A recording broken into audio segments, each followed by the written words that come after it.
ಮಣಿನಾಲ್ಕೂರು ಗ್ರಾಮದ ಅಜಿಲ ಮೊಗರು ಎಂಬಲ್ಲಿ ಅಕ್ರಮ ಮರಳುಗಾಣಿಕೆ ಅಡ್ಡೆಗೆ ಗಣಿ ಇಲಾಖಾ ತಂಡ ಮಂಗಳವಾರ ದಾಳಿ ನಡೆಸಿ ಸ್ಥಳದಲ್ಲಿ ಮರಳುಗಾರಿಕೆಗೆ ಬಳಸುವ ಲಕ್ಷಾಂತರ ಮೌಲ್ಯದ ಸೊತ್ತುಗಳನ್ನು ವಶಕ್ಕೆ ತೆಗೆದುಕೊಂಡು ಪ್ರಕರಣ ದಾಖಲಿಸಲಾಗಿದೆ. ಸರಪಾಡಿ ಸಮೀಪದ ಮಣಿನಾಲ್ಕೂರು ಗ್ರಾಮದ ಅಜಿಲ ಮೊಗರು ಎಂಬಲ್ಲಿ ಅಕ್ರಮವಾಗಿ ಬೋಟ್ ಬಳಕೆ ಮಾಡಿ ಮರಳುಗಾರಿಕೆ ಮಾಡುತ್ತಿದ್ದಾರೆ ಎಂಬ ದೂರಿನ ಹಿನ್ನೆಲೆ ಗಣಿ ಇಲಾಖಾ ಅಧಿಕಾರಿಗಳ ತಂಡ ದಾಳಿ ನಡೆಸಿದಾಗ ಸ್ಥಳದಲ್ಲಿ ಮರಳುಗಾರಿಕೆಗೆ ಬಳಸುವ ಸೊತ್ತುಗಳು ಕಂಡುಬಂದಿದ್ದು ಅಧಿಕಾರಿಗಳು ವಶಕ್ಕೆ ಪಡೆದುಕೊಂಡಿದ್ದಾರೆ.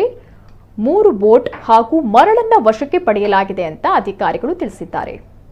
ಇನ್ನು ಕಾರ್ಯಾಚರಣೆಯಲ್ಲಿ ಕಂದಾಯ ನಿರೀಕ್ಷಕ ಚೆನ್ನಬಸಪ್ಪ, ಗಣಿ ಇಲಾಖೆಯ ಅಧಿಕಾರಿ ಮಹದೇಶ್ವರ, ಪಿಡಿಒ ವಿಜಯಲಕ್ಷ್ಮಿ, ದೊಡ್ಡಪತ್ತಾರ್, ಗ್ರಾಮಾಂತರ ಎನ್ಐ ಹರೀಶ್ ಮತ್ತಿತರ ಅಧಿಕಾರಿಗಳು ಭಾಗಿಯಾಗಿದ್ದರು.